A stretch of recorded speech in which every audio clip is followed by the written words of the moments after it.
What is up, everybody? Welcome to the Guitar Gear Trader channel. This is my first live stream that I'm doing on this channel, and I appreciate everyone that's checking in and hanging out with me, and gonna do some guitar safaring with me.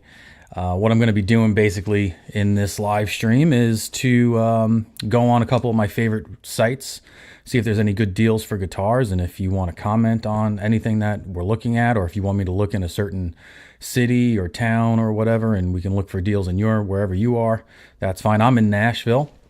I'm about 40 minutes south of Nashville, Tennessee. So my Craigslist and my Facebook Marketplace are just full of good stuff and really high quality instruments and stuff like that. So if you see something that you want to click on, or you want to ask me about, I have to go back and forth. So if I don't see your comment right away, that's all right. I'll be going back and forth because I'll be looking at the ads and stuff like that. So let's start with Craigslist. How about that? Craigslist is a weird place. Let me tell you. I've been doing this. So for those of you who don't know, or if you haven't seen the channel, if you're not subscribed, please do. That's number one. Hit the bell. I'd really appreciate it. It's going to help the algorithm. The algorithm on YouTube is crazy too. Who knows? I got lots of views on like tabloid kind of videos, and that's not really where I want to go with this. So this is more what I want to do. So what I've been doing, I've been playing guitar since I was about 18. I started late in life. I was working at a screen printing store, like this kind of t-shirt. Yeah, that pedal show, give them a shout out, right? But like, how to put these logos on the t-shirts. That's what I did for a long time. And my manager, who would make the t-shirt designs and stuff like that, and he would make all the screens, he would blast Beatles songs all day long. And I knew of the Beatles. I was 18 years old at the time. This is probably early 2000s, maybe late 90s, really late 90s. Had to be early 2000s. I was in high school, and that had to be late 90s. Yeah, I started college in 2000. So he would blast this Beatle music, and I knew Beatle stuff, but I wasn't like, it wasn't stuff I was putting on the radio, right? I was listening to whatever was on Z100 at the time in New York City, but I loved 80s music. I love hair metal. That's like my favorite genre of all time. But he had a little Rickenbacker that he kept in the office upstairs in this screen printing shop. I actually have one. Let me grab it real quick. It's the same model that he had. He made me a really big Beatles fan. So this is a Rickenbacker 325. I don't know if it's in tune, but yeah, it's not too bad.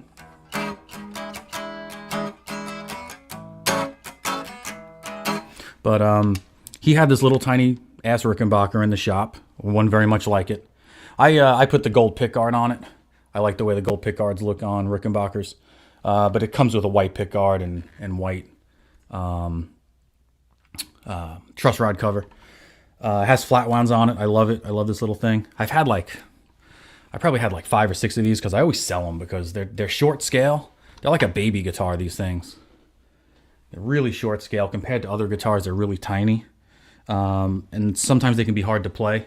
But I don't know how John Lennon got his hands around this thing. My hands are kind of big, so it's a little bit harder for me to play. So I don't play exactly like he would play a Beatles song. I tend to play more at the more towards the the cowboy chord area, just because it's easier. There's more space. But I always wanted to play guitar, and my boss at this shop said that he would teach me, and he taught me on that little Rickenbacker that he had in the shop. And the first song I ever learned was "Love Me Do," and ever since then it was just a free for all on learning as many Beatles songs as I could, and that's what started the whole guitar obsession. He actually helped me buy my first guitar. He brought me to a guitar shop in Staten Island called, what was the name of it? Castellano's House of Music. Give them a shout out. Don't know if they're still around. I'm not in New York anymore, obviously. I haven't been there in 5 years. But Castellano's was like a little mom and pop shop. And I bought my first little PV, Strat copy over there, and I ended up buying a Rickenbacker maybe a couple months in because I'm just like that. When I get obsessed with something, I'm like, I'm all in. And I ended up buying a Rickenbacker on the early days of eBay when you could get stuff for like dirt cheap, when it was actually a like a flea market online and not like just corporate stuff now. I got a Rickenbacker 420 or a 425. It looked like the 620, but without like the fancy binding and stuff on it. I got it for like $400 at the time, and I quickly sold it. As soon as I bought guitars, I sell them. That's just my it's my problem.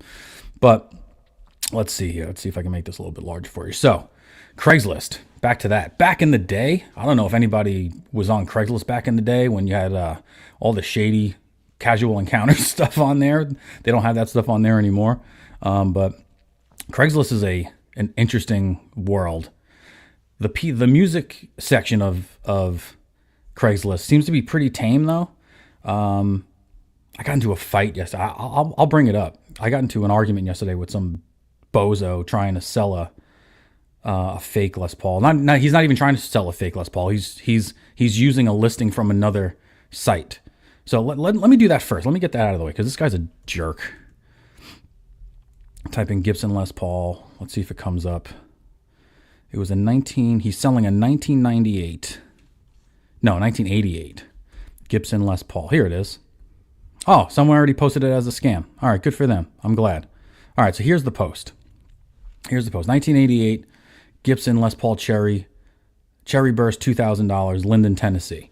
Now, I open this up. I see the picture. I see Linden, Tennessee. I could easily see an older dude living in Linden, Tennessee, who's had this guitar since the 80s. Maybe this guy's in his 60s, selling this for $2,000. I could easily see that happening, right? Especially down here. You get out into the sticks, people don't know as much. People are old. Maybe he bought this for, I don't know, maybe he bought this guitar new when it was like $1,000 or something in the 80s or $1,500. What, I don't know how much they cost in the 80s. But he's just trying to get rid of it. He doesn't play it anymore. That's the idea. That's the story I made in my head, right? So you're looking through the pictures.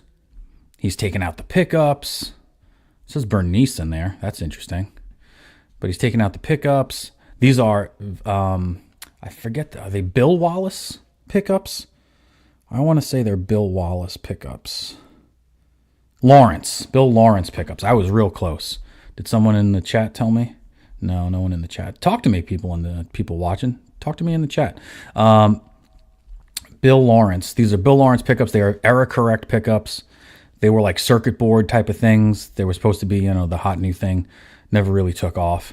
But he has pictures of both pickups and pickup cavities. Heritage Cherry Sunburst. That's what the HCSB stands for. He got it on his workstation. Got it in the correct era case. He's got the chainsaw case, which is a correct case that it should be in. Okay, he's got all of it there. And he says in the description here, beautiful example of a vintage guitar, plays like butter, feels awesome in your hand, sounds amazing, only selling because I'm after another Les Paul that's older for my collection. This guitar is a near mint, very little playwear, blah, blah, blah, blah, blah. It's been in a controlled environment for the past 10 years. So now, because this is on Craigslist, I automatically have to assume that there is some type of fake stuff going on, right? So I email him. I reply to him and say, hey, is this guitar still available? Because I saw it. It said posted 10 days ago. I saw this 3 days ago. So it was posted for a week. In Nashville, this does not last a week, right? And on Craigslist, it's not like on like Reverb or on eBay when you buy something, it comes off the website, or even on Facebook Marketplace where you buy something for somebody, they mark it sold, and then it comes off. On Craigslist, if you sell the guitar and you don't take the listing off, it's just going to stay there, right? So this guy in the 7 days could have easily sold this guitar, in my opinion. So I email him like, hey, is it still available? I was like, because I will drive to Linden tomorrow and buy a 1988 Les Paul for $2,000 in almost near mint condition. I wasn't even going to haggle with the guy. I thought it was a good deal because I love Heritage Cherry Sunburst Les Pauls. If you've watched any of the videos before, so he emails me back and says, "Yeah, it's still available. Send payment. Send me payment. And then like, he didn't even try to, make an effort to make me think it was real, right? So as soon as nobody does that, right? For the scammers out there, okay, I don't want to help you, but for the scammers out there, no one does that. Everybody who buys and sells guitars, especially high-end guitars on Craigslist, are not asking for money up front without any type of security, especially if you're local, right? Linden, Tennessee, I'm not sure exactly where it is from me. Let's see. Let's see if I zoom out on here. Where is it in relationship to me? Okay. It's probably a good hour or maybe hour and a half, maybe 2 hours. It's halfway to Memphis, just about. Almost halfway to Memphis. Memphis is about 3 hours from me. So it's over an hour, but I'm local. I don't have to, I'm going to come pick this up. I'm going to play it. I'm not going to just give you money. And he's like, give me money, send the money over and I'll deliver it to you. That's what he said to me. So then I start digging online and I go to Reverb and I type in 1998 Les Paul standard. Okay. Standard. Okay, I go to 1998 Les Paul Standard, and there are 48 listings. And I'm scrolling, and let's see if it comes up. Where are you? I know the guy wanted. Where is it? Let me sort this by price.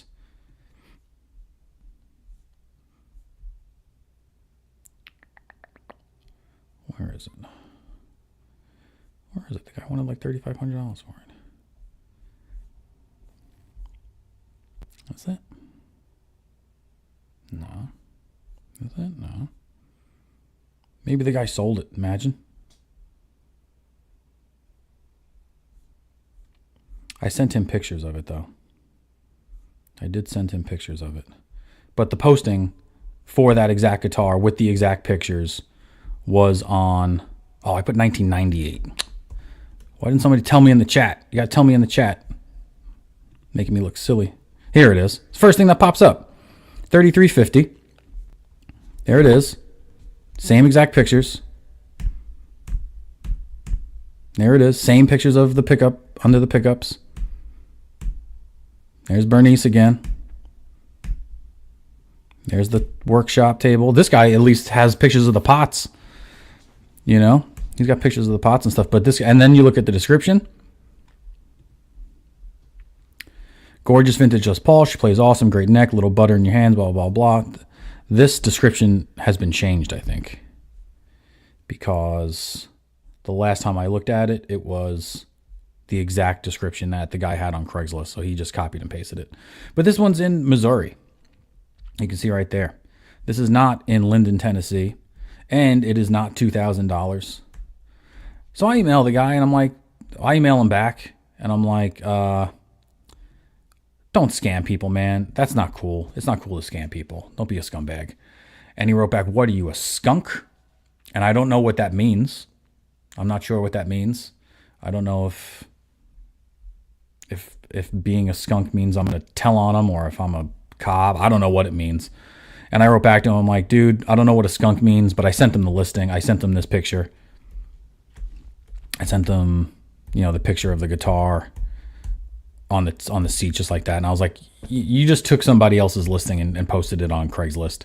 Don't be a scumbag. It's not cool, And I tried to report it, but there's no way I can hit flag. I think I did that originally, but it's been flagged. Somebody else brought it up here. Looks like scam listing dude is fake. First pick screenshot from his listing. Second pick is the one from the real web. Yeah, so someone already did this. So I'm not the only bright one out there. That's a good thing. I'm glad people are seeing it. Okay. So with that said, let's do some Safarian in Nashville. So what I like to do is I just like to go to the musical instruments page, go to the first page and just start scrolling, see if anything tickles my fancy. 3 violins. I want to learn how to play a fiddle. Being down south, you want to just, and you don't hear fiddles much anymore in in music or lap steels in music anymore. That's all like that 90s and country, which is really the best country in my opinion.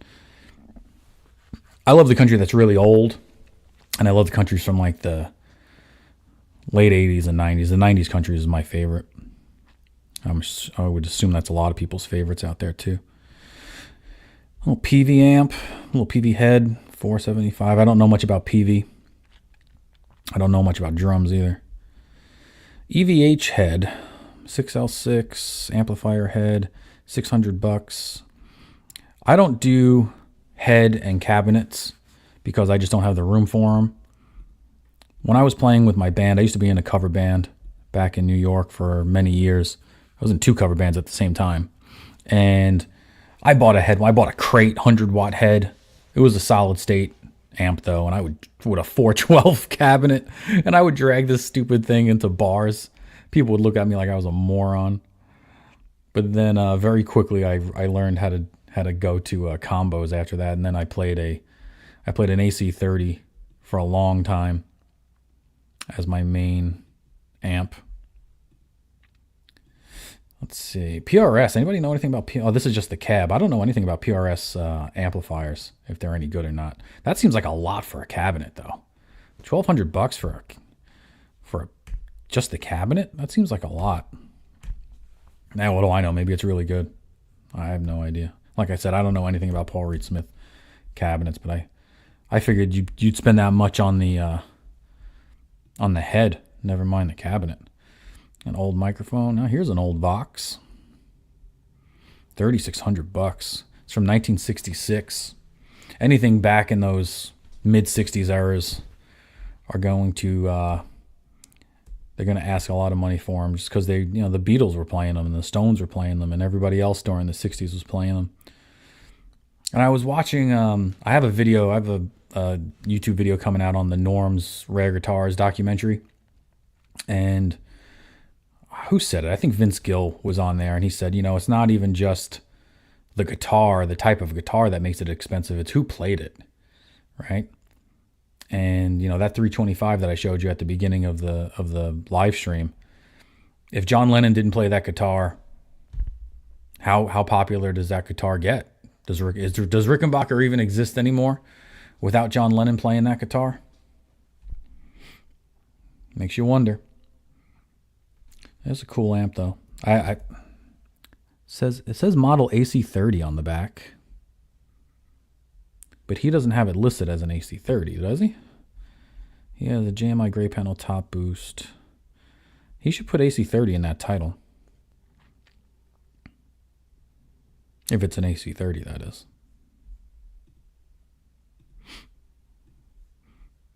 I have a newer AC30 Pro. I don't know where they're made. They're not. I don't think they're made in England.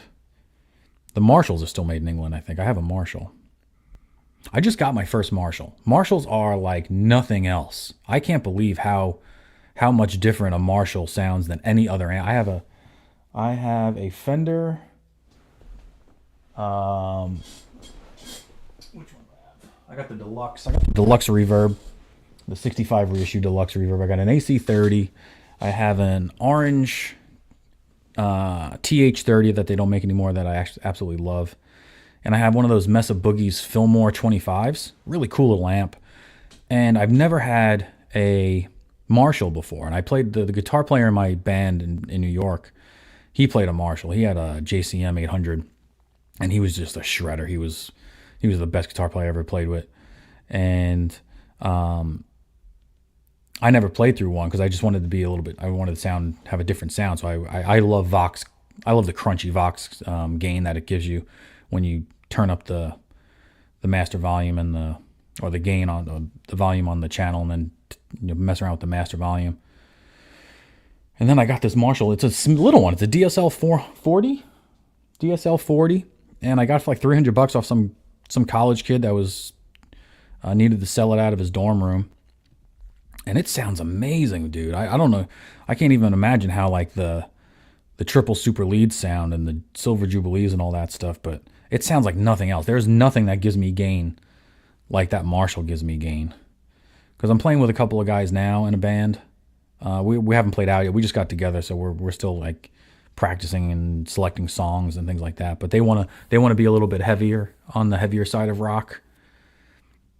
And another cover band, but they want to be a little bit heavier. So I think this Marshall will really do the trick. Here, look at these lap steels. I have no idea how to play one, but man, are they expensive. 34, 3,500, 4,000. It's big down here. You're not going to see this in the New York Craigslist. You're only going to see this in the South, especially Nashville. Another pedal steel. Quilter amp. Don't know what that is. Let's see what he says about it. Anybody ever heard of a Quilter amp before? Let's see what they say. Quilter Aviator amp with 12-inch speaker, new condition. All right, well, he's not selling me because I don't know what a Quilter amp is. If we go to, so I like to cross-reference a lot.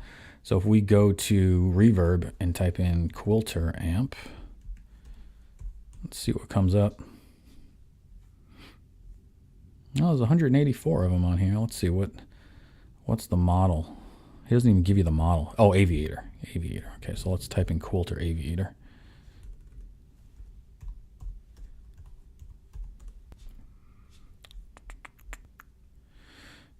All right, $700 used, $750. That's the 1x12. This is a 2x10. What's his look like again? All right, his has the face and the buttons on the face in the front here. It says Aviator. Okay, now we go back here. This is a 2x10. Now that looks like what he has, right? It's not just me. He's not showing. He doesn't show the back of the amp. He just shows it covered. But he says Quilter Aviator with 12-inch speaker. So I'm assuming he means it's a 1x12. This is a 2x10. Okay, this is the 2x10. Let's see if they have a 1x12 that looks the same.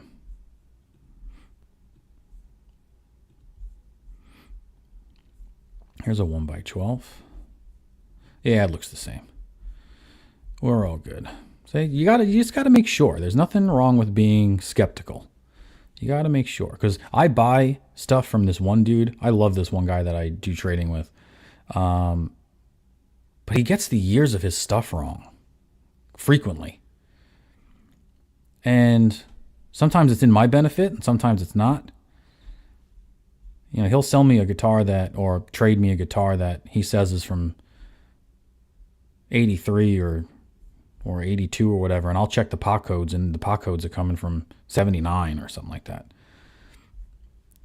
And you know, there was one time where he sold me something and he said it was all original, and then the first thing I do is go home and take it apart, and I find out that the bridge pickup was not an original Gibson pickup. It was a Seymour Duncan replacement. So you got to make sure the people that you're dealing with know what they're doing as well. There was one guy I had who I traded a guitar with. He took the freaking guitar apart in the bed of my truck. He's like, "Can I check the truss rod?" And he's checking the truss rod. He's opening up cavities. And I was like, "All right, man, good on you. Go for it." This dude has been trying to sell the same stuff for probably a year and a half. I've been seeing this ad for so long. And it's great, two great guitars. Is that a crack on there? What is that? What is that right there? Never noticed that before. Maybe it has to be a shadow, right? So he's got a Southern Jumbo, and he's got what I think is an R8. Let's check the listing. 2005 Guitar Center 60s reissue. So it's what do they call 60s reissues? They don't call them R7s. R7s are from 1957s. R8s are 58s. R9s are 59 reissues. I guess you just call it a 60s reissue. So that's a 60s reissue. He wants $34.50, which I don't think is a terrible price, but he is very adamant that it's cash only and no trades. But he's been trying to sell these. And I know it says 15 days ago, but you renew them every week or two, I guess. And he is just not budging on these guitars. And the Southern Jumbo, $3,000. Again, I mean, not a terrible price on either one of these things, but they're just not selling. He's been He won't budge. And good on you. If you don't need to, if you don't need to budge and you're stuck to your price, that's fine, man. Do what you got to do. Got a little Squire over here. 360 for a Squire. I want to buy a Squire for 150 bucks like in the old days. Remember that? Les Paul Classic, 1625 in Murfreesboro. That's about 40 minutes from my house. I've played a bunch of these classics and people love them. People really like them. I just can't dig them. I just don't dig them. Especially the new ones that have all the push-pull pots and stuff. I hate the push-pulls and the coil splitting. I hate all that stuff. There's nothing classic about a push-pull pot on a Gibson, right? I mean, the whole point of having a classic is to have what you had in the old days. That's me yelling at the clouds. But there's nothing classic about a push-pull pot. So I can't dig on those. These Slash models, I think these are kind of a ripoff. I'm not a big fan of the Slash model, and not because it looks bad. It looks beautiful. First of all, I love to have pick guards on my Les Pauls. That's just my thing. I prefer a pick guard on my Les Paul. I also prefer pickup covers, but that's not a deal breaker for me. I don't mind the pickup covers being off, but I prefer that. And I hate this. I hate having a name on a guitar. I only had one guitar in my whole life that was a signature model that I left the name on, and it was a PRS Tremonti back in probably 2003. It was like, this was before they had like the student editions. Like, it was just, the only thing you could buy from PRS was $4,000 guitars at the time. They were all 10 tops and whatever, but this signature model cost me, I want to say it was close to $4,500 new from Sweetwater. And God, did I love that guitar. I'm going to do an episode on the ones that got away or regrets, and that is definitely one of the regrets. It was the best playing guitar I ever had, best sounding guitar I ever had. And when I had my first kid and we needed room in the house, and I sold that, and I sold a really sweet Les Paul Custom at the time. I don't regret that one as much because I replaced it with a really cool one. But I don't think I'll ever get that Tremonti back. But I don't like playing guitars with people's signatures or names on them. Like, this really bothers me.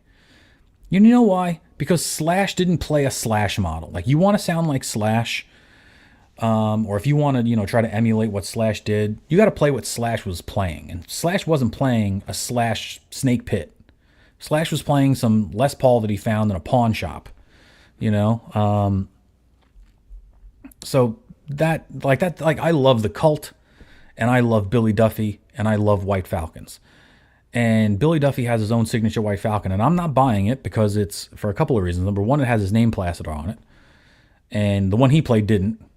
And also, he changed the appointments on it. Like, there's instead of having gold appointments, like the gold binding all over it and the gold hardware, he changed it all to silver, and it looks awesome. It looks cool.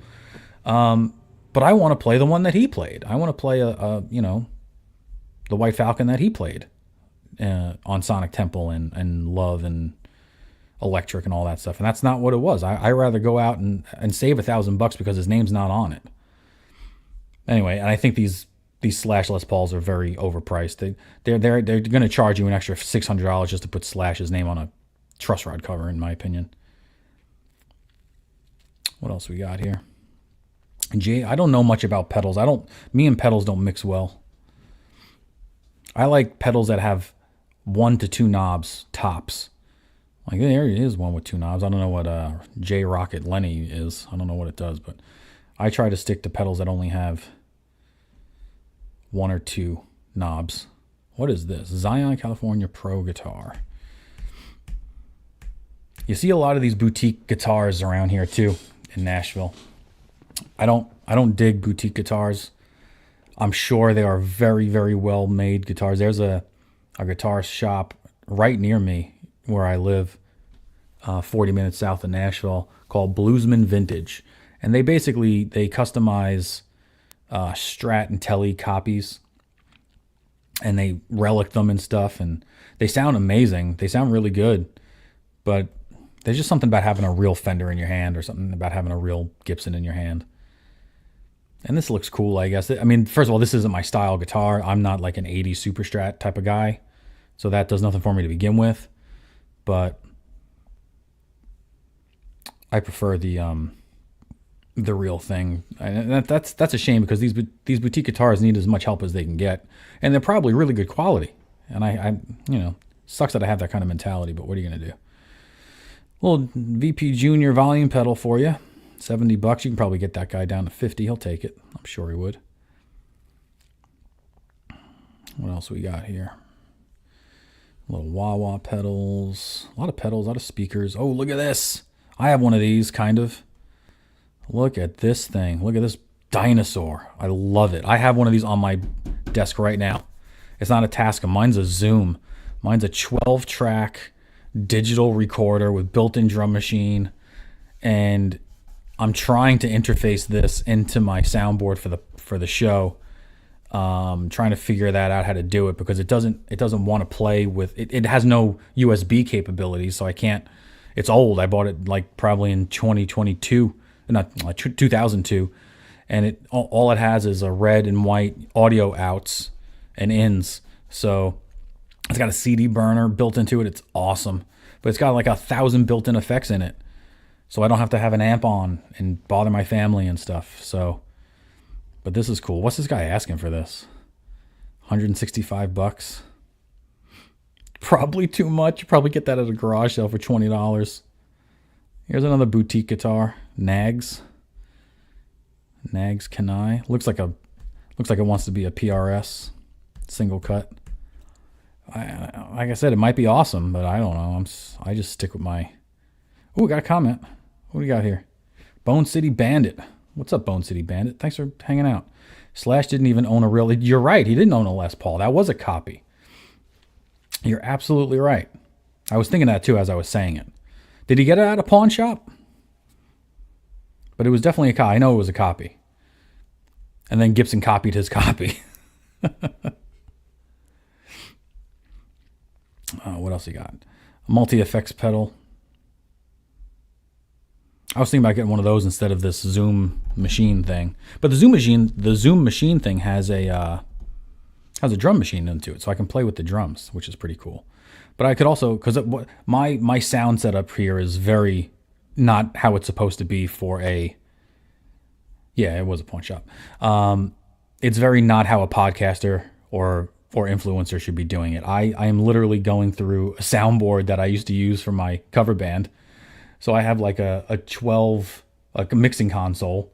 I have a 12-channel mixing console that luckily has a USB out that goes into my computer.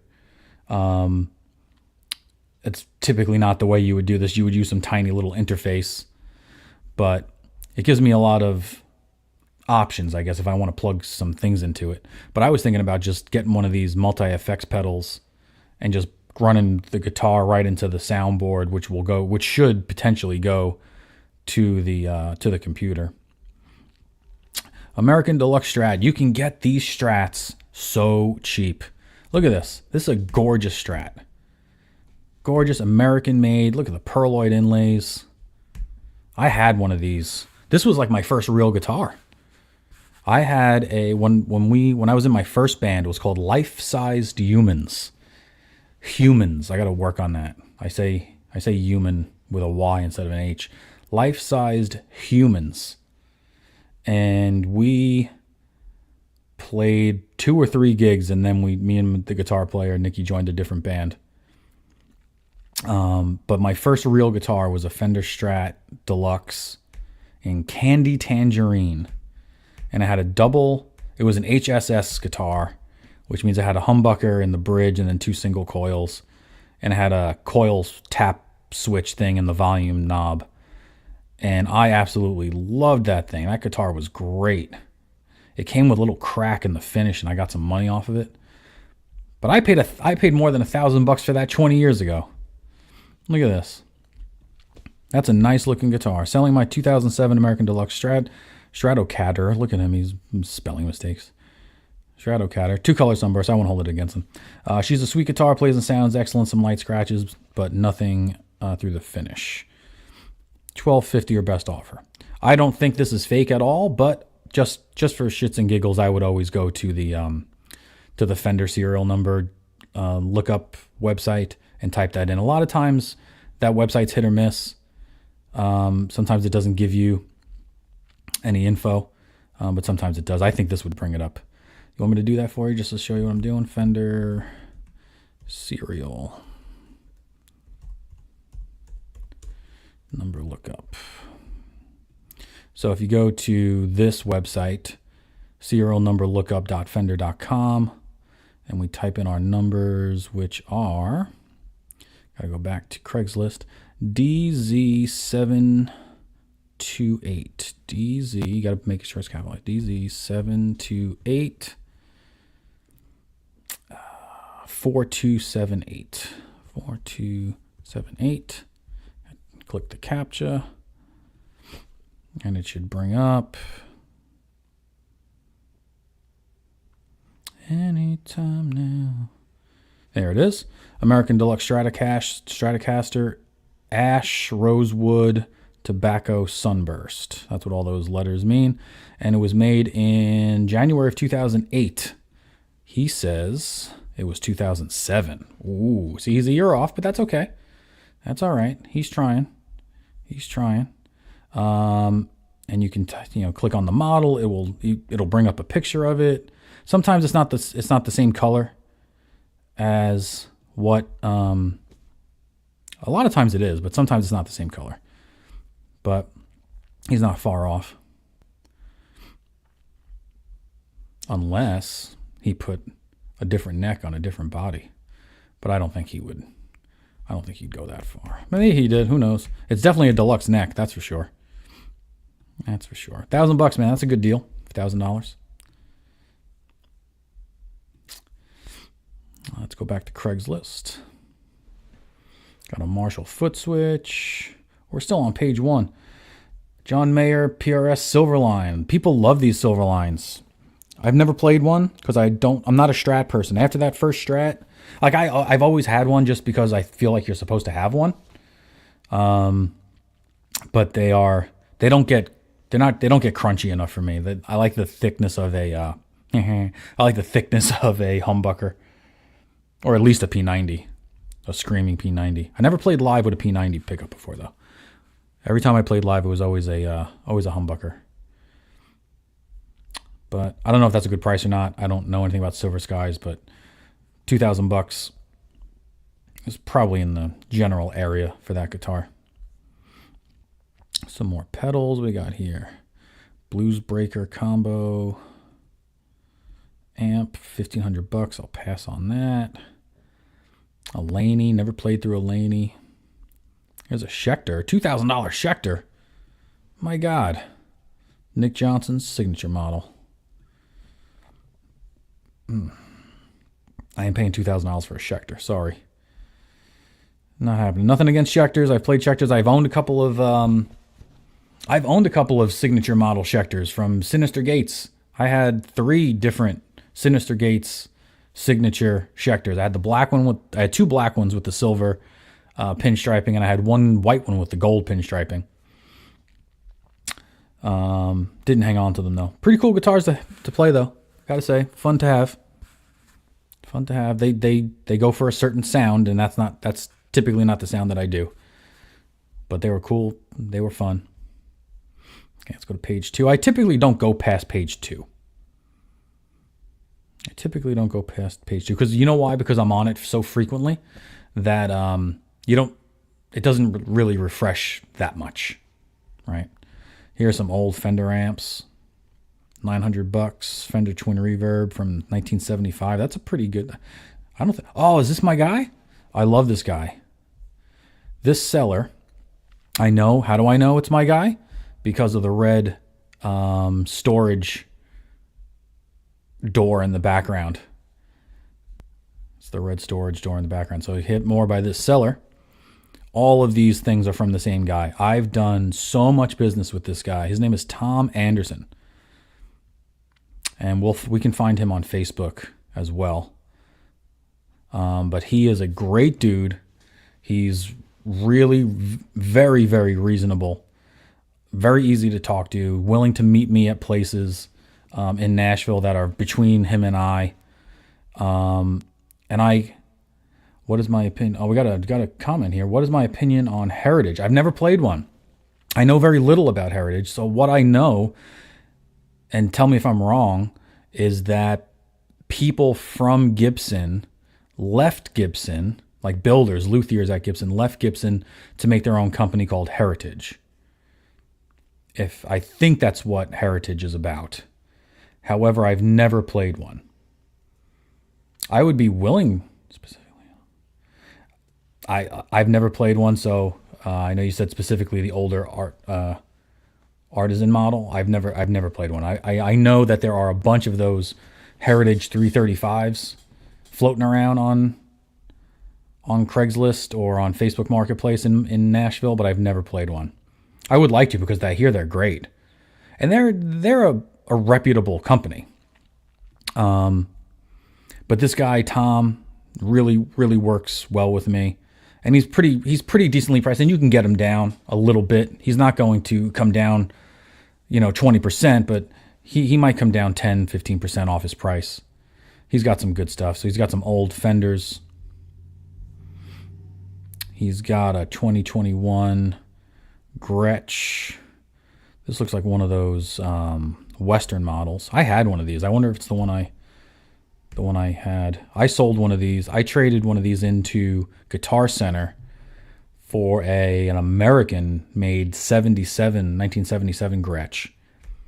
This is not the one I had. The one I had a very weird wood grain pattern, and it had stickers on the back of the headstock from the store that it was from in New York. So that is not the one I owned, but it's the same model. Those have those Dynasonic pickups in it. They're not the Filtertrons, they're those Dynasonic pickups. Such a great little guitar. Feeds back a lot because of those pickups. They're not made for gain, which is pretty much the reason I didn't keep it. Yeah, so I was correct on the history of the company. Yep. So I would love to play one. What are your thoughts on it, Otto, if that's your name? What are your thoughts on the Heritage models? I'm gonna assume that you are a fan. Okay, what else we got here? We got a 2000s Taylor, early 1999 Taylor 710, and typically these guitars that he sells are in very good shape. I think this is a very reasonable price for an American Professional Jazzmaster. $1,200, $350 for a Fender Deluxe, Hot Rod Deluxe. That's very common, what you would see here. These are all over Facebook Marketplace in Nashville. I'm sure it's the same elsewhere. I can't believe this guitar hasn't gone yet. These are great little guitars. $1,000 for an American-made Gibson, a little Les Paul Special. That's a great little guitar for $1,000. Like if you have a kid who is serious about playing guitar and they've been playing on their little Epiphone or their little Squier for a while and they're really progressing and they're getting into it, this is a great next level guitar for a kid like that. And not even just for a kid like that. I have a Les Paul Special. I got a double cut Les Paul Special. I love it. They rip, man. They're really good. Really, really good. They just started remaking these too. But I think that's a good price. $1,000 for that. And you probably get them down. $1,000 for a 1993 Strat. Look at that. I know the 90s aren't exactly the best era for Strats, but for $1,000, and you can probably get them down. That's why Craigslist is so good, because they don't have to worry about fees. You don't have to worry about sales tax. I bought a Telecaster off of Mark Agnesi on Craigslist for $650. A 1997 Telecaster from my nephew. Nice little guitar. I can't believe this hasn't sold. I mean, he might have it up a little too high. He's been trying to sell this Les Paul Standard for $2,000, which isn't a terrible price. I mean, brand new, they're almost $2,800.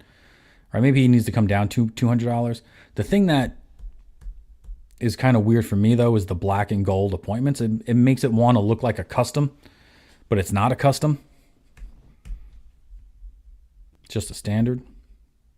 But I'm surprised that hasn't sold. And this is a great deal. A Les Paul Deluxe gold top, little mini humbuckers in it. What's he want? $1,250? This is a great price for this guitar. I hate this little headstock thing that they did. I'm really not a big fan of the Les Paul 100 because this was the 100th anniversary back in 2015. But this is a great little guitar. Otto, what you say? Well, I am the guy that just bought that gold. Oh, is your name Jeff? Says, I'm the guy that just bought that gold top. Might sell my heritage. That is how much I like the gold top. Oh, that's great. So for those of you who don't know what I'm talking about, let's see if I can put this up here. So one of my first episodes was a Gibson demo shop sale video that I did. And the reason I did the sale video was because they had a gold top, a brand new Les Paul standard gold top for $1,700, something like that, like $1,750. And I still have Jeff's email, I think. Should have Jeff's email somewhere. I can actually show you Jeff's guitar. See if I can share this to my screen here. Share. Sorry, let's see. Accept. Save the downloads. Okay, I should be able to pull that up. Just give me a second for that. But I go to do the video, and the gold top's gone. And it was within like a half an hour of me seeing it on the stream, on the demo shop stream, and then going to my computer and saying, all right, I got to do it, and setting it all up and getting the websites pulled up properly and all that stuff. So I was ready to go, and the gold top was gone, and I couldn't believe it because I wanted to buy it. So I'd probably resell it because I just got a gold top, but I'm glad Jeff got it. Let me see if I can get my Gmail up here because it's in my Gmail. Here it is. Okay, share that. Here it is. Here's Jeff's. I make sure I don't have Jeff's email in there or anything. But this is the gold top that Jeff bought from the demo shop. There's like a little booger in the paint there, but you can hardly notice it. Like if that is what gives you a $1,000 discount, like you deal with that. And Jeff's dealing with it. Okay, he's got good action on it. You said you were going to slam the tailpiece. I wonder if you ever did that. Tell me if you did that. But that's great.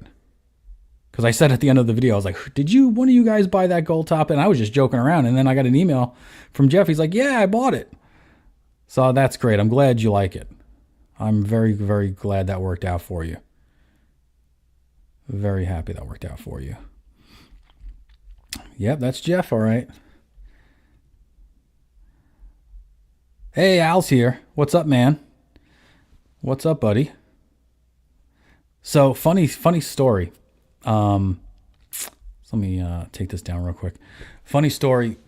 When talking about the demo shops, I just had a guy yesterday who it looks like he's picking. He wants to argue, but I just won't let him because I'm not arguing. I'm 42 years old. I'm not arguing with people on YouTube about stuff. But he was very. Let me see if I can read his comment. He did not agree that the demo shops were good deals because he said his comment was that stamping demo on the back of a guitar was the same as a rebuilt title on a car.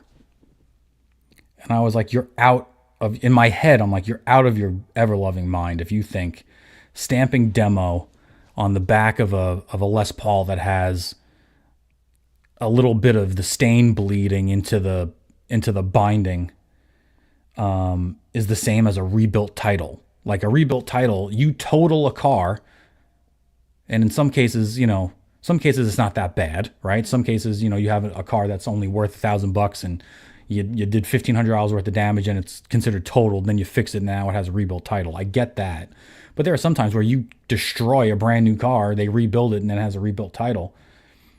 And I was like, it's really not the same. Like, this is a perfectly well-functioning guitar. It has nothing to do with the functionality of the guitar. The guitar wasn't broken and fixed again, like the car was broken and fixed again. So that, in my opinion, like I didn't think his point was very valid, and his response was, "I agree to disagree," and blah blah blah blah. And I was like, "All right, that's fine. We can agree to disagree. That's fine." Yeah, Jeff says he hasn't changed anything on the goal top because it's set up so well. That's great. That's awesome. He says, dying to know, what did you end up with after your last trade for the J200? That video is already recorded, my friend. That video will be out next week. I'm trying to figure out what the best method of. I'm really trying to figure out the algorithm on YouTube, because I don't know when to upload. I'm still new to this. I don't know when to upload things. When is optimal times to upload stuff? I uploaded a video, that J200 video. It's performing extremely poorly. It's not performing very well as compared to my other stuff. And I don't know if it's because I released it on a Saturday and nobody watches stuff on Saturdays, or the algorithm doesn't do Saturday videos. I'm not sure what the deal is with that. So I'm still trying to figure that out. And I'm going to try to do, I don't want to burn myself out either as far as like running out of material. So, I was thinking about doing one episode a week, but then I don't want people to forget. I don't know what the best situation is. So I have 3 episodes in the bank. I got what I got for that trade, which I'm going to save it for the show when I drop it. But you'll find out what I got. You're going to like it. I have an episode that's the second part of that, my favorite guitars from the Gibson collection video, that's already recorded. And I did a show last night. I recorded a show last night on the Norm's Rare Guitars documentary on Netflix. I did a review on that documentary. So I have lots of things going on. I just don't know when and in what order to release stuff in, and when I should be releasing stuff, and when I want to do a live stream once a week too. And I don't know if Sunday afternoons are a good time to do live streams, because people watch football and all types of stuff. I'm in Nashville and there are different time zones. I don't know if I should do it during the week at night. You're trying to get as many views as you can. I don't know when people do live streams to get the best viewership out of them. What else you say here? I had a double cut Les Paul from those built during 2014, 2015 with the whole Les Paul 100 headstock signature. The neck fractured at the joint. It was built very poorly at the factory, so beware of those. Really? Well, they're known for that, right? I mean, Gibsons are known for having terrible headstock joints on them. That's why they put the volute on them in the 70s, right? I don't know if that helped or not, but they went away from it, so it couldn't have helped all that much. Give it time. Yeah, the video was good and you gave great insight. I appreciate that. I think I got my sound set up where I can actually play guitar for you guys. I'm not good, so, I just do chords and stuff. I just like to make noise with distortion. But let's get back to little Safari in here. So that's a good deal. $12.50 for that deluxe. What cities are you in? You guys want me to look at stuff in your towns and your cities? It might be boring just looking at Nashville stuff, especially if you're not in Nashville.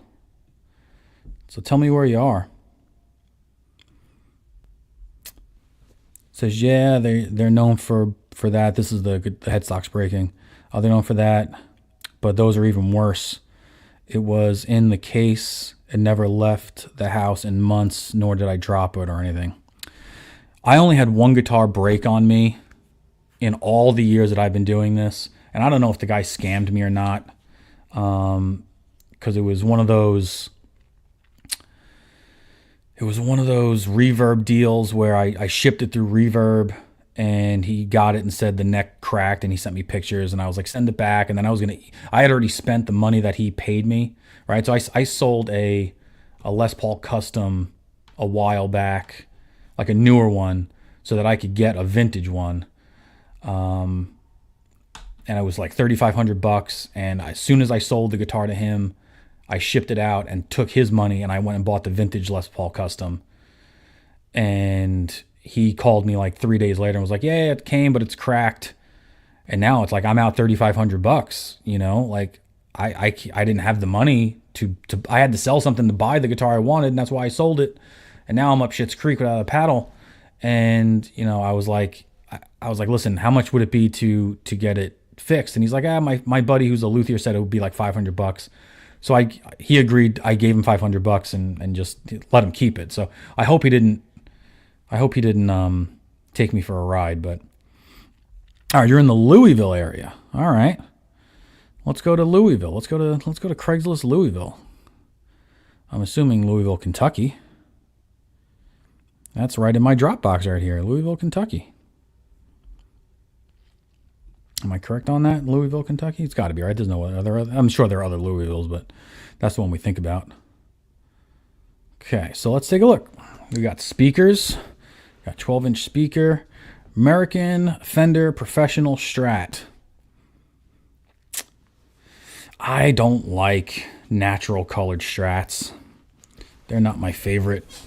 Let me take this off here. Getting a show now, boys. I'm not one for a natural colored Strat. It's got really nice wood grain though. If this was an old guitar, it might have some more vibe to it. But I'm really, and if it was a Telecaster, if this was a natural Telecaster, it would have a lot of mojo. But natural Strats just don't do it for me. It's probably not doing it for this guy either. Hope this isn't your guitar, Jeff. Here I have a beautiful American Fender Professional. And I think this is a little bit, I think he's reaching with 1350 on this. I think people like the new ones, the Professional 2s. I'm open to trade my guitar for a Gibson SG Standard or a Les Paul Classic. An SG Standard, that's probably worth $1350. I would say an SG Standard is worth $1350. I would say a Les Paul Classic's probably not far off from that, or a traditional, not far off from that. So I don't think that's a terrible trade if you were to do it. But if you had an SG Standard or a Les Paul Classic, I would ask for like $300 plus the guitar if you wanted to buy that. If you wanted to get that from the guy and see what he says. Hey, look at this one. He should talk to this guy. This guy's he's selling a traditional Pro 3, $1850. I think that's too much. Al agrees with me. Yeah, they're awful and natural, even more in Swamp Ash. I'm having my 79 Refin Black. Oh, nice. Oh, do you have a 79 in natural? My bad.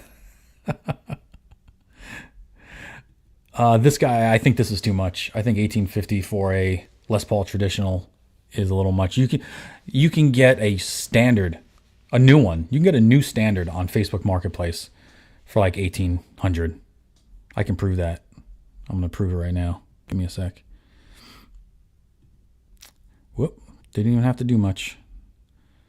Oh, where'd it go? I jinxed myself. Let's see. So this is my local Facebook. So Les Paul guitar. There you go. Look at this one. I've been watching this one for a while. This guy won a 2000 not very long ago. $1,800, man, for 2019 Les Paul Standard, 50s neck. Thing's mint. Why are you going to spend $1,850 on a traditional when you can get a standard?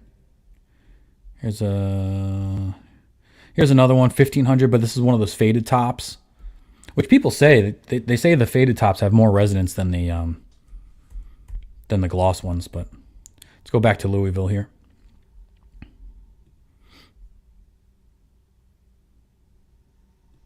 Yes, it does look like furniture. It does look like furniture. You're right, when those Strats don't have stain on them. But yeah, nice guitar though. I'm not a wine red fan for Les Pauls. I love bursts on Les Paul, but it looks nice. Nice case. It's gonna sound good. It's gonna have those coil taps though. I guarantee it. Hate those coil taps. But these two should get together. And see, I was kind of right there with the ask $300 for it, right? If this guy wants a Strat, he should ask this guy for $300 on the guitar. What else we got here in Louisville? Japanese Fender Aerodyne Strat, probably one of those Super Strat knockoffs. ESPs, I don't know much about ESPs. I don't know much about it. I don't know what a Fender Showmaster is. That looks like a Super Strat. When were these made? What's a Showmaster? Made in Korea.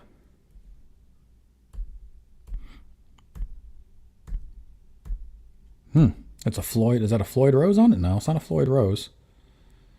Huh. That's interesting. Whatever it is. Korean made fender. I'll pass. $950 for a Korean made fender. No thanks.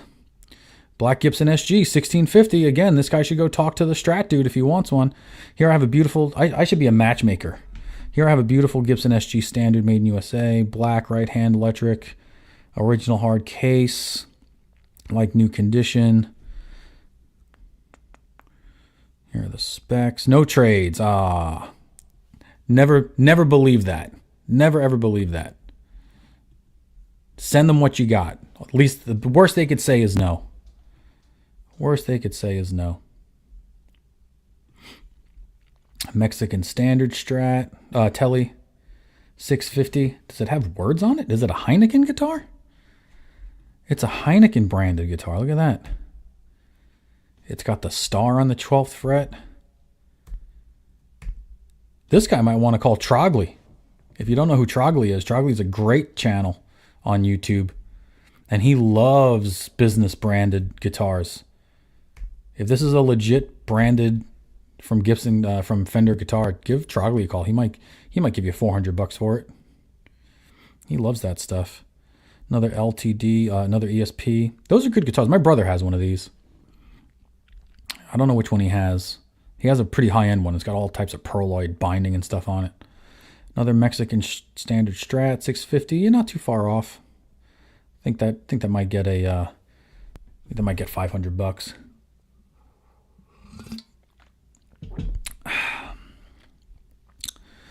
Fender Professional Strat. Nice black. This is better. I still don't think this is going to fetch $1,300 though. I think $1,200 is more like what this is going to get. $1,100, $1,200. The Fender Strats just don't fetch a lot of money. They just don't fetch a lot of money. Almost every Fender I've ever bought, except for the one that's on the wall behind me because that's a vintage one, but every like newer Fender that I've ever bought, I've gotten for less than $1,000. Strats anyway. Because I'm not a Strat guy. Ooh, look at this Vox Tone Lab thing. That's a big boy. This probably has 5,000 things embedded in it. Please no bangs. What's that mean? I'm assuming that's low balls. Low ball offer. What's a bang? Maybe guns? It says $175 or best offer or trade. If it's something I can use, please no bangs. Maybe people have offered me guns for stuff. I've put up guitars and stuff, and people are like, I got 2 AKs. I got an AR-15 if you want to trade. I got guns. I don't need any more guns. Can't play guns. What else we got? Al says, do you collect pedals or amps? Sorry if I'm going off track. No, by all means. Ask away. Ask questions, man. I love it. I love when you ask questions. I'm starting to get into amps more. At the beginning of the show, or towards the beginning of the show, before you joined us, I was talking about pedals. I'm not good with pedals. I get very frustrated with pedals, and I tend to only buy pedals with 1 or 2 knobs on them. So I really like the XMR stuff because they only have like 2 knobs or 1 knob, like the Phase 90. I have a Phase 90 that has 1 knob on it. I got the yellow one. I don't know what the yellow MXR one is. It's the chorus one. That only has 1 knob on it. I like those types of knobs. I traded a Boss Katana, a tiny little Boss Katana. It had the wireless, input into it. It was like a Bluetooth speaker amplifier thingy. It was okay. I traded that for a Strymon overdrive pedal. That pedal's pretty cool. But I really want to get into amps. Yeah, the Micro Chorus. Yeah, I like that one. That's a great one. I put that on whenever I'm doing Billy Duffy sounds. It gets that She Sells Sanctuary sound pretty good. Yeah, Strymon's really good. I like the Strymon pedal. It's a double overdrive, so it has 2 foot switches on it. You can pick different overdrives. You can stack them if you want. Thing is though, it has so many knobs. It has like each channel of the distortion has 3 different settings in it. there's a lot going on. But I want to get into amps. I have an AC30 for a long time, and I got myself a Deluxe Reverb 65 reissue, and I just got this little Marshall DSL 40, and I have an orange TH30, and I have a Mesa Boogie Fillmore 25 that I like a lot. I'm kind of just trying to hit, I kind of want to have one example of each. You know, that's pretty much where I'm going with that. The Fillmore 25 Mesa Boogie, I always wanted a Mesa Boogie, but I didn't want to spend the crazy money on like a triple rectifier or anything like that. So I got that little Fillmore 25. I traded it for a Rickenbacker. I had a blue Rickenbacker 620 that I got at the Franklin, Tennessee Guitar Show, and I traded that straight up for the Mesa Boogie amp. It might be a Fillmore 50 actually. But it's a cool little amp, and I've only played, you know, small amounts of amps, so I kind of want to get into how different they all sound and how they combine with different guitars and how they sound with different combinations of guitars. Like that Marshall, this Marshall I have, like I said at the beginning, it makes distortion unlike any other guitar, any other amp I've owned. But you have to have, I mean, you don't have to, but I put a Les Paul through there, and it's like holy shit, this is what people were talking about. Like Marshall and a Les Paul, that's it, man. That's what it's all about. And then I have this Vox AC30, and I put my Rickenbackers through there. I put my Ricky 12 string through there, or a Telecaster through there, and it's like holy crap, this is what a sound. The Fender, I really have a hard time with the Fender because it has to get so loud for it to break up. I haven't tried pedals through it yet. I know the really clean Fenders will take pedals really well. So I got to try that. Al says I have a AC30 with Alnico Blues, nice, and an extra cabinet with mixed speakers, greenbacks. You have JCM 800, very nice. Got Plexi, 87 Plexi. Roland Jazz Chorus. Oh, I got to try one of those. That's one I got to get. I want to get one of those jazz choruses. Because that's actually what Billy Duffy used on all those early Cult albums. Fender Bassman, that's a Tom Petty good amp right there, and a Fender Twin. Yeah, I don't know if I should trade the Deluxe Reverb for a Twin. And you're getting a Silver Jubilee. That's great. Those are supposed to be like an original one, or like, do they make reissues of the Silver Jubilees? That's great. Yeah, Vox and Rick's Match Made in Heaven. You got that right. That is 100% true. Let's see what else they got in Louisville here. Sigmas, those are like the Martin copies. That's probably a good deal. $325 for a 1980 Sigma. That's probably a good deal. I would check that guitar out. Here's a D18, $2,500. Another D18, $2,500, or if it might be the same guitar. Here's a Mesa cabinet. See, that's what I'm talking about. $500 for a Mesa cabinet. Like that PRS cabinet we looked at the beginning. I wanted $1,200 for a 4x12. I don't even know if it was a 4x12. I think it was a 2x12. Here's a Mesa Boogie Mark IV. So many knobs. Oh boy. I don't like knobs. And another reason I don't do pedals a lot is because I love the amp's distortion. I love getting the distortion from the amp and pushing a tube. I think it just sounds a lot better. Like I don't mind an overdrive pedal for a little volume boost here and there. Or if I do use it like an overdrive or a distortion pedal, it's going to be on a song that I'm playing mostly clean tones on, that needs a little bit of grit for a solo or for a riff or for one little section. And then I can just turn it off so I don't have to hit the second channel on the amp with a really high gain. So that's kind of where I use my pedals. I leave the pedals for the lead player. That's not me. Silvertone Jupiter. That looks like a Dan Electro. Look at this thing. $80. What is this? It's gonna fall apart on you when you play it? Probably, right? Oh no. Looks better than half the crap you find in some of these stores. Checkmate. That's the name of it. Checkmate. 1960s. It's got to be made better than the junk that's in the store now. What's this? Joe Pass signature Epiphone. That's a good price for an Epiphone. This guy knows what he has. $650. He's He's not over. He's not trying to get too much for this. I think that's a good guitar too. These little ES Spanish style guitars from Epiphone. I've had a bunch of these through the years. I had a bunch of Sheridans. I've had a couple of Casinos. I've never had a Riviera before. I'm a big Oasis fan, but I've never had one of those Rivieras yet.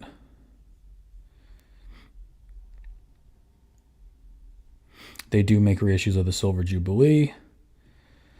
I'm on a Billy Duffy binge too lately. What a coincidence. Yeah, man. Billy Duffy's great. I love the Cult. My singer that was in my cover band basically thought he was Ian Astbury and Scott Weiland. He thought he was a mixture of those two guys.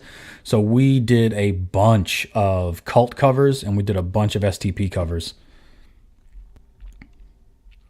We did Firewoman, which was like my wife's favorite song.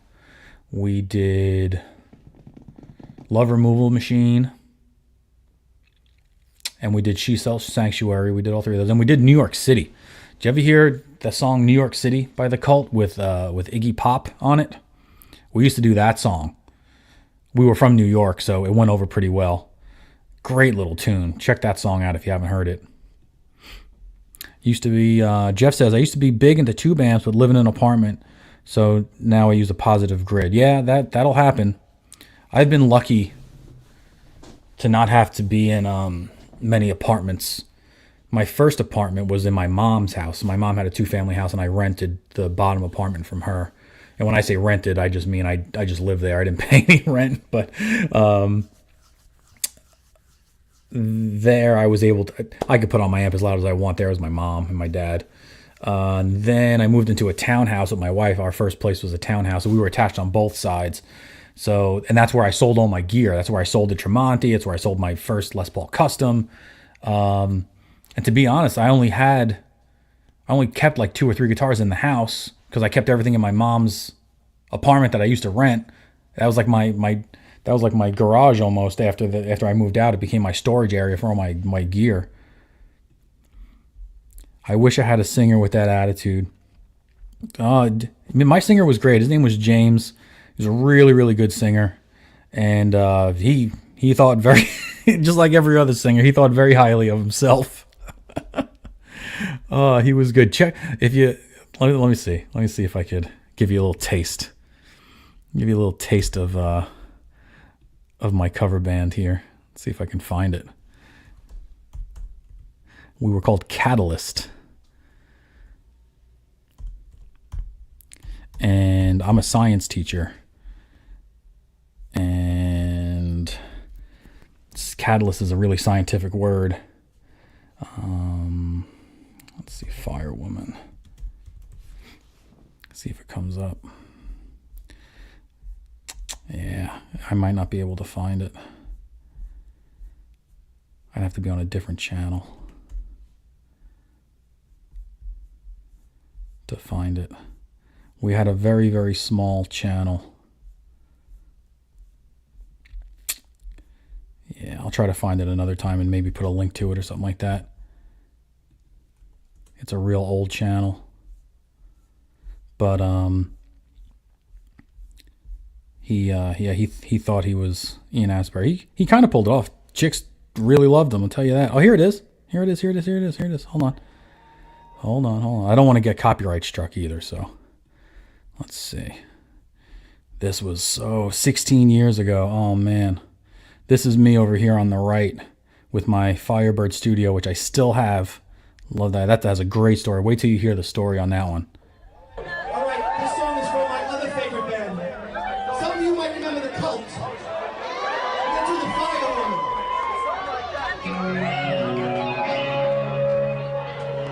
You ready for the Firewoman?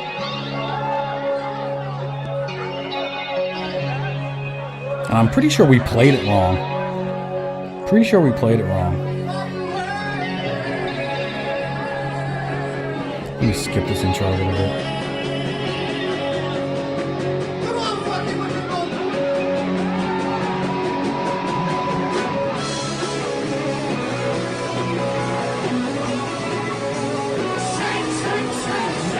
He loved it though, man. He was a really good front man. He was a good dude, really good dude.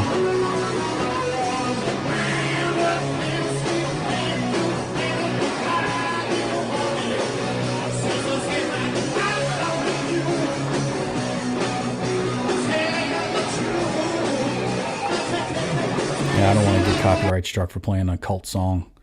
So it was good though. I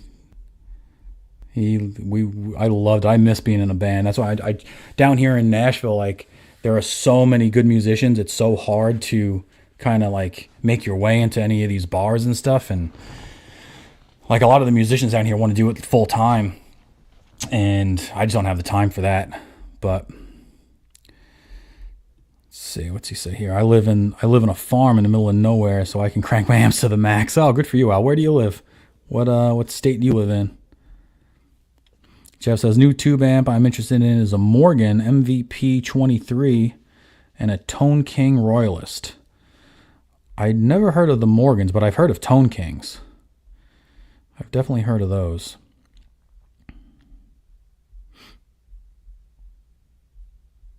Did the video come through? Did I share the right page of my band? Hope I did. Hope I didn't leave it on Craigslist the whole time. You probably didn't hear it, but that's all right. But yeah, he was pretty good. It was pretty good. What else we got in Louisville here? What time is it? We'll stay on about another 10 more minutes.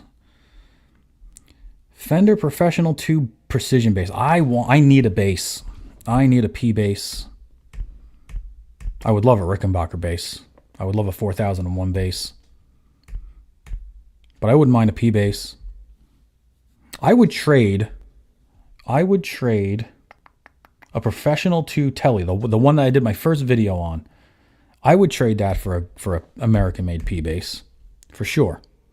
If anybody out there has a P bass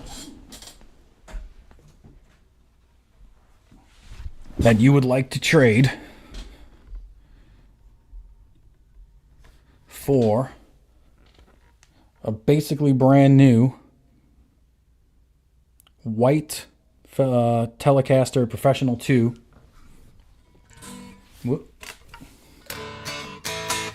Let me know, because I will trade you a P bass for that. I could use a or a Rickenbacker bass. I doubt that'll be a good trade for you if it was a Rick bass, but for a P bass I would do it. The band was all yeah, the Cult was great, man. Cult was awesome. And my guys, I don't know if you mean my guys or the Cult, but my guys, they were top-notch musicians, man. They were really good. I learned a lot from them. That was my first ever experience playing live with people before. They were really, really good. Al lives in Argentina. No way. I'm a veteran. I'm not from the States, though I did exchange college program. I did an exchange college program and lived there for a semester back in 2011 in Kansas. No way. That is awesome, dude. That is really cool. I have, so what time is it in Argentina right now? Shows my ignorance. I have no idea where we are in the world or what time it is. But that's awesome. Thank you for finding me. And thank you for the kind words of the band. Yeah, the band was great. The band was really, really good. We kicked ass. We played every weekend in New York City. And there was lots of opportunity to play in New York City. It's 5:19 in the afternoon. Okay, it's 2:20 right now here in Tennessee. I'm getting Facebook messages. Let's see. Let's go back to Craigslist. Let's finish this Craigslist thing up. The guitars cut so well, even more with the quality of video back then. Yeah, my lead guitar player, Nicky. I hope he's watching because he follows my Facebook channel. My buddy Nicky is the best guitar player I've ever played with over the years. And, I'm not a full-time gigging musician, so I haven't met that many guitar players before. But I've seen a lot of live music. I've been to a lot of concerts and bands, and the guy Nicky I played with was by far the best guitar player I've ever played with. And he had the ability to dial in a sound to make it sound exactly like the record. He was a pedal junkie and an amp junkie. And he would just sit there and fiddle with these things until he got the sound right, and he got them right every single time, no matter what it was. And he had such good feel, and he had such good technique. people just came to see him, and I don't blame them. They came to see him. They came to see my lead guitar player because he was a good looking dude. Hopefully they came to see me and the drummer and the bass player a little bit too. But we had a great time. Jeff says Lexington, Kentucky Craigslist is better. Is better than what? What do you mean? Better than Nashville?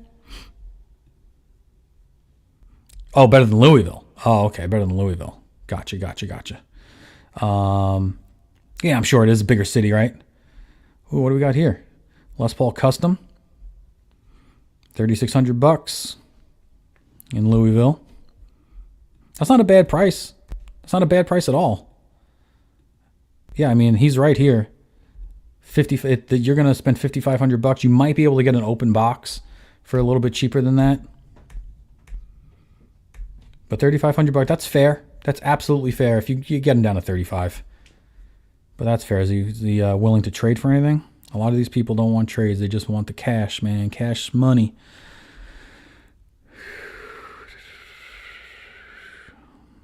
Original string. It doesn't say.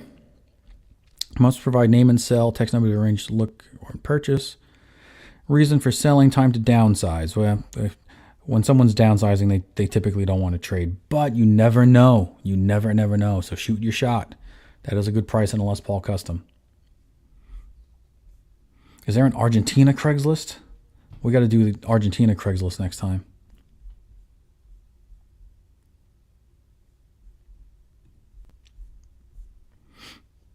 Little Squire 15 amp, one of these little Zoom guitar pedals. $30 is too much for that, dude. Get $15 for that.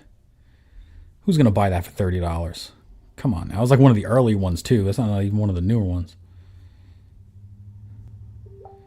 Here's another jazz bass. I want an American one though. So if you have that bass that you want to trade with me, hit me up at guitargeartrader@gmail.com.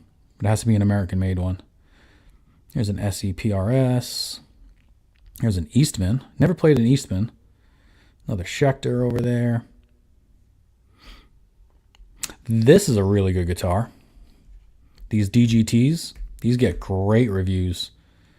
And it's a cool color. You don't see a lot of PRSs in like a tobacco burst. You see a lot of these more in like those bluish colors or those gray colors. That's a cool looking guitar. $2,800 probably isn't very far off. I'd have to look into that more to see what the prices are going for. But a good real core PRS with the bird inlays under $3,000, that's probably not a bad price. But maybe you can do a little bit better. There's a rat pedal. You can get your Nuno Betancourt sounds out of that, I guess. Yeah, I know he's famous for using a rat pedal. There's a Champ, 78 Champ, $550. Wonder if it works. Amp in good shape. Consider all trades. There you go.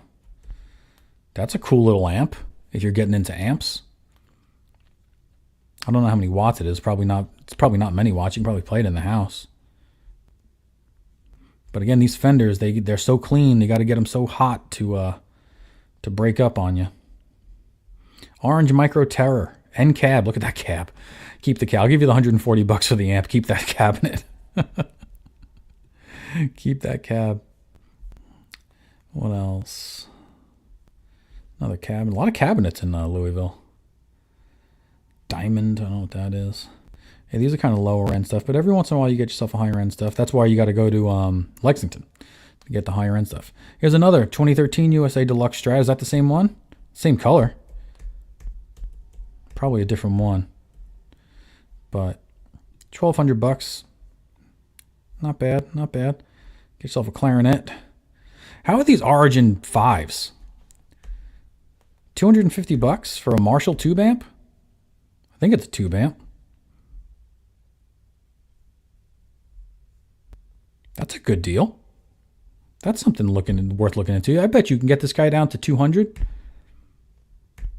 That's a good little deal. Marshall Origin 5 amp. For $200. What? That's nothing. Gotta get yourself a little Marshall. Here's another. Oh, this one has a cassette tape in it. This guy wants $700 for this. Wow. Maybe in 30 years people will pay $700 for this because it'll be a relic of the past. Where do you even buy cassette tapes? Can you buy cassette tapes anymore? Oh, who's here? Anthony's here. Anthony, sorry, man. I was out cutting wood. That's all right, Anthony. No problem. I'm just about to end, though, unfortunately. It's going pretty good. We got I got a couple of, we got Al in here. We got Jeff in here.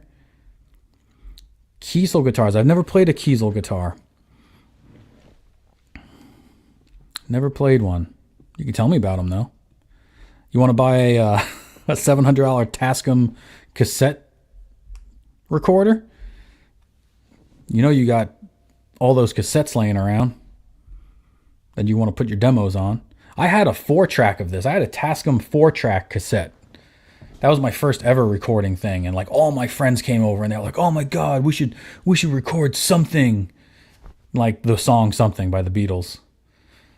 And we did. It was great. We had a little 4-track, and we did all 4 tracks and then bounced them all onto one, and then we had 3 extra tracks and then recorded 3 things and then bumped those down. And then by the end of it, we had a great time, but it sounded like crap, but we thought it was great. And it was a lot of fun, and I'll never forget that. A lot of fun. Gibson Les Paul Special, $1,300. I think that's a little... that's close. That's real close, because that's like a $2,000 guitar now. Isn't that crazy? Les Paul Specials are like $2,000. Remember when these things were like $850? $1,300 is not too bad. It's a good guitar. I think you can get it cheaper though. You can probably get it $1,100. And that is the end of that page. I think that's where we're gonna end it today. I've been on here for an hour and a half now. What's Al say here? Al says no Craigslist in Argentina. Some resellers from imports that use Instagram.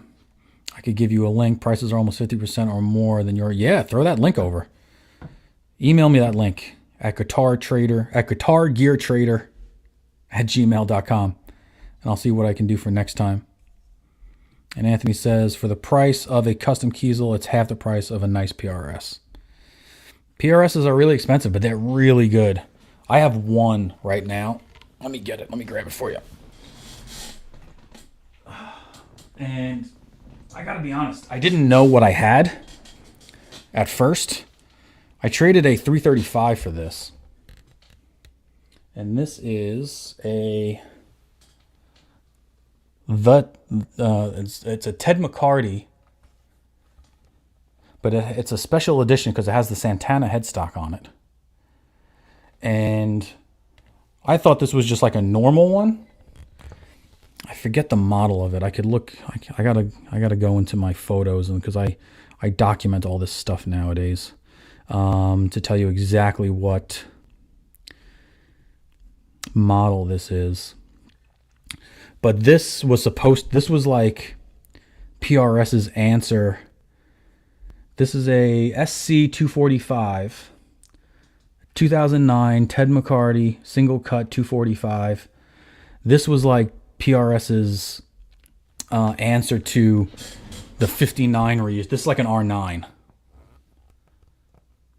This is supposed to be like an R9 of the PRS world. And this thing sounds freaking killer. This plugged in sounds amazing. It has a fat neck. I was really surprised at how fat the neck was on this thing. But it sounds unbelievable. I got to get used to the knobs because the knobs, they feel like they're in the wrong spot. Like I want this one to be the volume, but this isn't the volume for the bridge. This is the volume for the bridge. And I can't get used to that when I'm playing it. I'm always going for this knob to be my master volume, but it's this one. And I'm always missing it because I'm just used to Les Pauls, and Les Pauls, they're just in different spots, I feel like. But this PRS is pretty slick. This is what I got to replace that Tremonti eventually. I got this one maybe 7-8 months ago. Really, really good guitar. I wish there was a little more resistance in the knobs too. The knobs really glide really, really easily, and I feel like if I accidentally hit one while I'm strumming, I can turn it off or change the tone, because that's a tone pot. But no push pulls. I don't like any of that stuff. These are just straight up 5708s and 570. Yeah, these are 5708s. Really, really good. Excellent guitar. I would not give that one up. But do you like prog or metal? I like metal. I'm not sure I like prog. I don't know what give me an example of prog rock. What's prog rock? Who's a really popular one? Like I love Metallica. I love Avenged Sevenfold. Is Avenged Sevenfold prog rock? Rush. I don't like Rush. Is that prog rock? The drummer who I play with right now and the bass player that I play with right now are very, very big Rush fans. I am not necessarily. Oh, don't unfollow me because I don't like Rush. I appreciate Rush. Let's put it that way. I appreciate the musicianship of the songs. I appreciate the talent of all those guys. It's just, and don't get me wrong, those songs are great, right? Those songs are, maybe I need to listen to B-sides. I need to listen to some B-sides because all I know is like the radio hits. That's all I know is the radio stuff. And you get bored of that. You get bored of the radio hits. It took me a long time to get into the Rolling Stones because all you hear is the radio stuff. But if you listen to a lot of the other cuts on the albums, there are a lot of great songs on there that are new to you when you first listen to them. Yeah, Moving Pictures. All right, I'll write that down and I'll look at that album. Everyone always says that to me. Everyone always says that to me though. But listen, it was great seeing you guys and great hanging out with you. Tell me what days would be best for you guys to do a live stream. Are Sunday afternoons okay? Sometimes I work on weekends. I own a painting business on the side, so a lot of times I'm working. If I do a Sunday, it might have to be later than this because normally I'm working till about 4 o'clock my time. Is during the week better for you guys? At night, it would have, because I teach during the day, so it would have to be at nighttime, like 8 o'clock at night, Central Time. I just want to get as many people in these chats as I possibly can. Sundays are good. Yeah. All right. Well, I got 3 videos on deck. So you're gonna find out what I got in the trade for the J200. You're going to hear my critique of the Norm's Rare Guitars documentary on Netflix, and you will. What was the other one? I forget what the other one was. Oh, the 5-to-1 countdown on my favorite guitars of Gibson's The Collection. All 3 of those will be coming out in the next week or 2. And I'll see you next Sunday for a live stream. I promise you that. Thanks, everybody. Thanks, Jeff and Al and Anthony for coming in and sharing and talking to me. I really appreciate it. And until next week, I'll see you guys later. See you later, guys. Peace.